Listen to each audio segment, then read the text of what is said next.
Hello welcome you all. आज है एक मई और आप सभी के लिए फिर से एक इंपॉर्टेंट वीडियो। तो दोस्तों आज हम बात करने वाले हैं state bank of India, axis bank, bank of Baroda, Punjab national bank, साथ ही साथ आईसीआईसी बैंक के बारे में, क्योंकि इनकी रेटिंग कर दी है डाउनग्रेड। क्योंकि इनकी रेटिंग डाउनग्रेड ये भी जानेंगे हम। और ये जो रेटिंग मिलती है हमारे को बीबी पॉजिटिव, बी ए, ये होता क्या है एक्चुअल में, इसका मतलब होता क्या, हम सुन तो लेते हैं रेटिंग कर दी है डाउनग्रेड या रेटिंग कर दी है सही, पर ये एक्चुअल में मीन क्या करती है, ये काफ़ी ज़्यादा मीन करती है, जिसकी वजह से ये हमारे को इनके प्राइसेस में काफ़ी ज़्यादा वो बढ़त और घटत देखने को मिल सकता है। क्योंकि ये जो रेटिंग दी जाती है ये बहुत बड़ी रिसर्चेज के बाद, एजेंसीज के बाद शेयर की जाती हैं। तो आपके सामने मैं ये रेटिंग्स रखना चाहूँगा कि किस बैंक को क्या रेटिंग मिली है और उस रेटिंग का एक्चुअल में मतलब क्या है वो भी हम जानेंगे।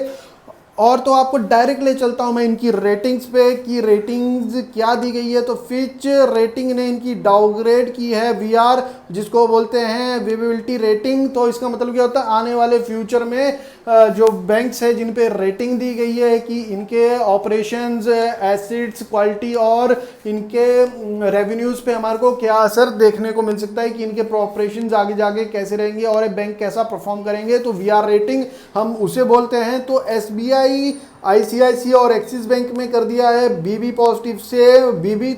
और वहीं इन्होंने बताया कि जो इनके बिगड़ती हुई संभावनाएं देखिए ऑपरेशन के इन्वायरमेंट में for the banks because of covid impact. तो इन्होंने ये बताया कि इसकी वजह से इनके ऑपरेशन में संभावनाएं बिगड़ती हुई दिखी है, इसी वजह से इन्होंने बीबी पॉजिटिव से बीबी कर दिया है। वहीं साथ में बैंक ऑफ बड़ौदा में बीबी से बीबी नेगेटिव कर दिया। अब तो दी इन्होंने बीबी पॉजिटिव से बीबी और बीबी से बीबी नेगेटिव। तो इसका मतलब एक्चुअल में होता क्या है तो हम ये जानेंगे। तो आपके सामने मैं चार्ट रखना चाहूँगा, जिस चार्ट्स की मदद से हम ये पता लगाएंगे कि ये रेटिंग्स होती क्या है। तो ये कम से कम 5 टाइप्स की रेटिंग होती है। ए होती है, ट्रिपल बी होती है, डबल बी होती है, single B and triple C होती है। तो ये रेटिंग्स कुछ इस टाइप की होती है, जिसमें ए होता है हाईली क्रेडिट क्वालिटी, वहीं ट्रिपल बी होता है गुड क्रेडिट क्वालिटी, वहाँ डबल बी होता है सस्पेक्टिव, और ये सिंगल बी होता है हाईली सब्सक्रिप्टिव, और वहीं ट्रिपल सी होता है जब हाई क्रेडिट रिस्क बढ़ जाते हैं बैंक में। तो अभी जो हमारे आईसीआईसी बैंक, एक्सिस बैंक और हमारा State of Bank of India BB positive से बीबी आ चुका है। तो इसमें क्या होता है, जो लगातार संभावनाएं बढ़ती हुई दिख रही है टूवर्ड्स डिफॉल्ट रिस्क, मतलब कि अभी डिफॉल्ट नहीं हो रही है, ऐसा मत समझिए कि मैं बोल रहा हूँ कि डिफॉल्ट हो रहा है, पर एक संभावना होती है ना कि बैंक बहुत अच्छा है, इसके पास बहुत ज़्यादा पैसा है, इसके नहीं। दूसरा बैंक होता है नॉर्मल पैसे चलाने लायक है, इसके पास एक डिफॉल्ट नहीं होगा। तो वैसे बैंक में ये अभी क्रिटिकाइज है और उसमें भी पैसे है इनके पास, पर राइज होती जा रही है ऐसी सिचुएशन जिसकी वजह से हमारे को टूवर्ड्स डिफॉल्ट ये बैंक बढ़ते हुए दिख रहे हैं। क्योंकि जो चेंज हुआ है इनके बिजनेसेस में और इकोनॉमिक कंडीशंस में in the country over the time, इसकी वजह से इन्होंने ये रेटिंग्स इन्हें देते हुए दिखे हैं। तो वहीं अगर हम बात करें बीओबी की, तो ये इस सस्पेक्टिव बीबी रेटिंग में लास्ट कैटेगरी में आ चुका है, मतलब इसमें हाईली डिफॉल्ट चांसेस बढ़ते हुए दिख रहे हैं डिफॉल्ट होने के। पर वहाँ अगर हम बात करें state bank of India, axis Bank और आईसीआईसी बैंक, चांसेस दिखे हैं बढ़ते हुए, थोड़े ये डाउन स्टेप में होते हुए नजर आए हैं। क्योंकि चेंज हुए हैं अभी ऑपरेशन में बिगड़ती हुई संभावनाएं दिखी हुई है, और इकोनॉमी में जो चेंज आ रहे हैं इसकी वजह से ये चेंजेस इन बैंक में होते हुए दिखे हैं, जिसकी वजह से इनकी रेटिंग यहाँ पे करते हुए नजर आए हैं। वहीं अगर बात करें इनकी कि इन्होंने क्या बताया, जो इन्होंने चेंजेस किए हैं रेटिंग एजेंसी ने, जो एक्शन लिए हैं वो लिए हैं देखते हुए जो रैपिड जो संभावनाएं दिख रही है, बिगड़ती हुई संभावनाएं दिख रही है इनको ऑपरेटिंग इन्वायरमेंट में जो बैंक के लिए हुए in the country because corona virus के इम्पैक्ट से, और ये जो बढ़ते हुए केसेस दिख रहे हैं इसकी वजह से ये इनको रेटिंग देनी पड़ी है, ऐसा एजेंसी ने बोला है। वहीं एसबीआई और बीओबी में जो वीआर डाउनग्रेड्स किए, ये रिफ्लेक्ट करता है कि हाई रिस्क करता है टूवर्ड्स एसिड क्वालिटी में, और जो इनके लॉसेस होंगे वो ऑब्जॉर्व देन लेस सेटिस्फैक्ट्री हो गए। मतलब कि जितने बैंक एसबीआई और बीओबी है ये जितने लॉसेस झेल सकते हैं उससे ज़्यादा के लॉसेस इनको देखने को मिल सकते हैं, ऐसा इनका मानना है फिच रेटिंग का। इसी वजह से इन्होंने इनकी जो वीआर रेटिंग डाउनग्रेड करते हुए दिखे हैं कि मतलब इनको जितने लॉसेस होंगे उससे ज़्यादा के मतलब जितने इनको लॉसेस ये ऑब्जॉर्व कर सकती है कंपनी, मतलब झेलने की क्षमता होती है ना। जैसे आप भी ट्रेडिंग करते हो कि अगर आपने दिन का कितना कमा दिया, आप रखते हो कि हाँ 500 निकल गया मेरा तो कोई नहीं, 1000 निकल गया कोई नहीं, 2000 निकल गया कोई नहीं, 3000 निकल गया कोई नहीं, 10 निकल गया 15 निकल गया, तो आप भी टेंशन ले जाते हो। वैसे ही इन्होंने एसबीआई और बीओबी के लिए बताया कि जितने इनको लॉसेस देखने को मिल सकते हैं उससे कि मतलब जितने ज़्यादा ये लॉसेस झेल सकते हैं उससे ज़्यादा के लॉसेस इनको देखने को मिल सकते हैं इन फ्यूचर टर्म। इसकी वजह से इन्होंने ये रेटिंग इनकी चेंज की है। वहीं अगर हम बात करें आईसीआईसी बैंक की, एक्सिस बैंक की, इन्होंने भी दिखाया है कि इनके बेसिस में इनके बिजनेसेस में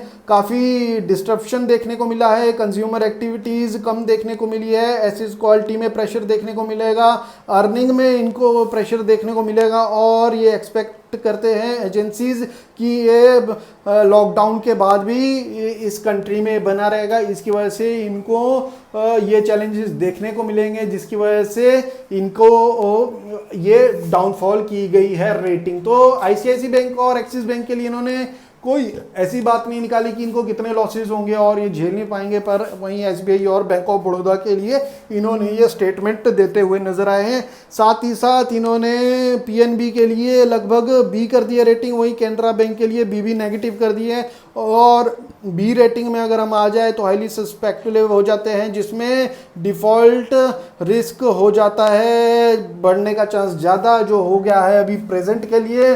कंपनी का मानना है कि ये इस कंडीशन में पहुंच चुकी है कि ये डिफॉल्ट होते हुए हमारे को नजर आ सकती है। मानना है इनका, ऐसा नहीं है कि हाँ बोल दिया इन्होंने तो डिफॉल्ट हो जाएगी, मानना है इनका बोलना है कि इस पे प्रेजेंट पे ऐसा हो सकता है पर आपको इस पे नज़र बनाए रखनी है। वहीं ये जो चेंजेस हुए हैं आपको पता है कि जो बिजनेस में बिगड़ती हुई संभावनाएं दिखी इकोनॉमी में और इन्वायरमेंट में, इसकी वजह से इन्होंने ये रेटिंग देते हुए नजर आए हैं। तो अब आ चुके हैं हम टेक्निकल चार्ट पे। तो अब रेटिंग्स तो मिल चुकी है, अब इस रेटिंग का हम चार्ट में हमारे को क्या फर्क देखने को मिल सकता है। तो चार्ट में अगर हम देखें आईसीआईसी बैंक को मिला है बीबी पॉजिटिव से बीबी, वहां कोई ऐसी बड़ी स्टेटमेंट नहीं आई है कि इनकी डिफॉल्ट के चांसेस या फिर इनको लॉसेस ज़्यादा हो गए ऑब्जॉर्व नहीं कर पाए, ऐसे कोई स्टेटमेंट नहीं आ। पर ये स्टेटमेंट ज़रूर आई है कि इनको आगे जाके फ्यूचर में जो चैलेंजेस है लॉकडाउन के बाद भी देखने को मिल सकते हैं, इसी वजह से डाउनग्रेड की है रेटिंग। पर वहीं चार्ट की बात करें तो मैंने आपके सामने वनडे का चार्ट रखा है और फेबोनेटिक रिट्रेसमेंट लगाया है। जब भी कोई शेयर गिरता है तो कितना रिट्रेस करता है तो उसके लेवल्स होते हैं। फर्स्ट लेवल जब वो रिट्रेस करता है 61, सेकंड 50, थर्ड 38, फिर वो आ जाता है अपर बुलिश में और उसके बाद वो थोड़ा पकड़ना भी मुश्किल हो जाता है। तो अभी बैंक आ चुका है 61.8 पे, जो ये पिछले 2 बारी भी ट्राई कर रहा था इसको तोड़ने का पर नहीं तोड़ पाया, इसको रेजिस्टेंस फेस करने को मिल रहा था। फिर last to last trading session में भी इसने ट्राई किया फिर भी नहीं तोड़ पाया, पर लास्ट सेशन ट्रेडिंग में जहां निफ्टी ने लगभग 300 पॉइंट का जंप मारा वहां इसने तोड़ा और इसके ऊपर एक क्लोज हुआ। तो आगे अब आ चुकी है उसके बाद रेटिंग। तो कल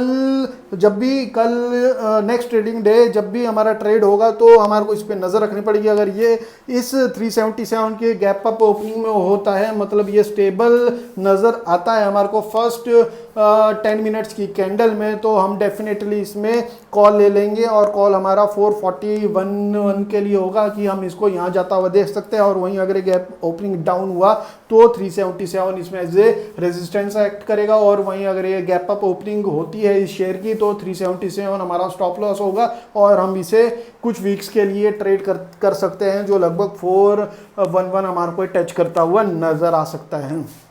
वहीं करें डिलीवरीज तो डिलीवरीज इसमें अच्छी खासी हमारे को देखने को मिली है लगभग 30%, जहां शेयर ट्रेड हुए लगभग 4,57,35,197। वहीं डिलीवरीज 1,37,87,089 शेयर्स की डिलीवरीज होते देखी, लगभग क्लोज हुआ 377.70 पैसे पे। वहीं 7.25 पॉइंट्स ये तेज हमारे को देखने को मिला।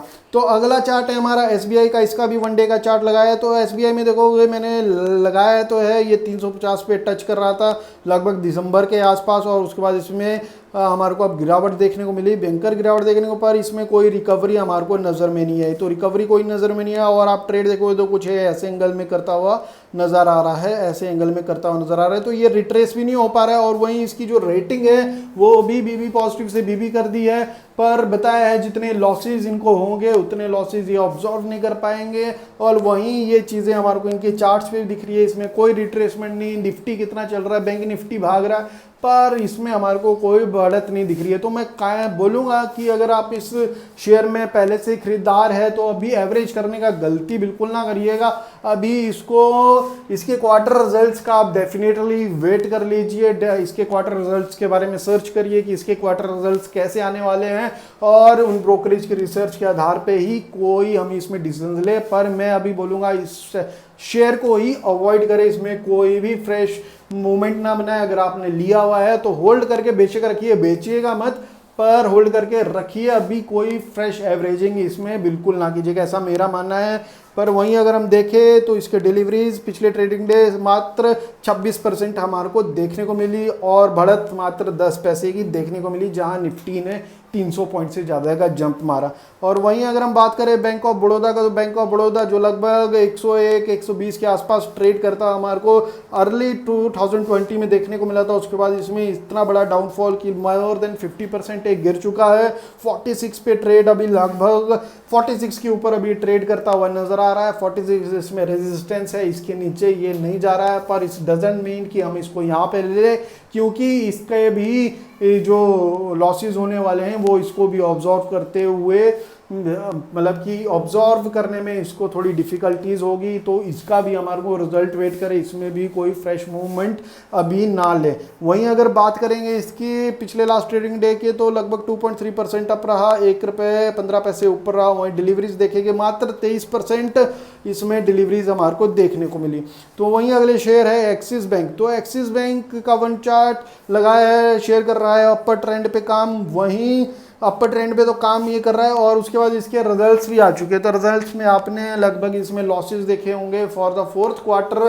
बाकी इसमें कैपेबिलिटी अच्छी रही, रेवेन्यूज बढ़े, रेवेन्यूज में इसकी ग्रोथ रहे, मतलब कि इसके रिजल्ट बाकी ऑल ओवर देखा जाए तो मार्जिन बारे में काफ़ी अच्छे इसके रहे, पर लॉसेस इस क्वार्टर में रहे। और जो कोरोना वायरस की वजह से जो अभी अंडरलाइंग है इनका 7,500 समथिंग करोड़ का जो एनपीएस है, जो अभी येट टू डिक्लेयर होने को बचे हैं, तो मैं चाहूँगा कि आप इस शेयर को अभी अवॉइड ना करें। अगर आप इसके पास है तो कहीं ना कहीं आप इसमें प्रॉफिट बुकिंग भी कर सकते हैं और थोड़े लोअर लेवल पे इसको खरीद सकते हैं। अगर आप देखोगे पिछले दिन निफ्टी अच्छा खासा भागता हुआ नजर आया, अच्छे बैंक्स हमारे को भागते हुए नजर आया, पर ये अप गया था, पर इसने डाउनवर्ड्स हमारे को आता हुआ दिखे। तो मुझे ऐसा लगता है बैंक तो अच्छा है लॉन्ग टर्म के लिए, अगर आप इसको कैरी ऑन करना चाहते हो तो आप कैरी ऑन कर सकते हो, पर मुझे कहीं ना कहीं इसमें ऐसा लगता है कि हमारे को निचले स्तरों पे और इसमें खरीदारी का मौका मिल सकता है। तो अगर कोई इसमें बाइंग करना चाहता है तो लगभग 400 रुपए के आसपास आपको फिर से इसमें मौका मिल सकता है, 400 और 350 रुपए के बीच में। तो वहीं अगर इसकी डिलीवरीज की बात करें तो इसमें भी अच्छी डिलीवरीज देखने को मिल रही है, लगभग 30%, और पिछले ट्रेडिंग सेशन दिन 1.13% तेज रहा, मात्र ₹4.95 अप रहा। वहीं अगर हम बात करें पीएनबी की, तो पीएनबी तो भाई साहब ऐसे डाउन ट्रेंड में है कि अप ही नहीं आ पा रहा है। लगभग 28 रुपए का ये बॉटम बना चुका है, जो लगभग 60-70 रुपए के आसपास हमारे को ट्रेड करता हुआ नजर आता था। तो अब इसकी डिफ़ॉल्ट रेटिंग के हिसाब से देखें तो हाई सस्पेक्टिव कंडीशन में ये चला गया है, जिसको मतलब कि प्रेजेंट में डिफ़ॉल्ट होने के चांसेस ज़्यादा बढ़ गए हैं। मतलब डिफ़ॉल्ट होगा कि नहीं अभी नहीं, मैं ऐसा नहीं बोल रहा कि डिफ़ॉल्ट हो जाएगा, पर चांसेस बढ़ते हुए इसके ज़्यादा होते हुए नज़र आ रहे हैं। तो इस शेयर को भी बोलूँगा मैं आपको अवॉइड करने को। तो वहीं अगर इसकी डिलीवरीज की बात करें तो इसमें डिलीवरीज भी आपको वैसे दिखेगी, मात्र 16% की डिलीवरीज देखने को मिली है और पिछले ट्रेडिंग सेशन में मात्र 10 पैसा अप रहा है, जहाँ निफ्टी 300 पॉइंट भागा है। तो दोस्तों ये थी मेरी कंप्लीट इन्फॉर्मेशन। अगर आपको वीडियो थोड़ा भी जेन्युइन लगा हो please support subscribe the channel, like कीजिए, और वीडियो को मोटिवेशन मिलता है कमेंट सेक्शन में कमेंट कीजिए, डेफिनेटली मैं उस पर रिप्लाई करूंगा, मेरा जॉब बनता है। And thank you for watching the video.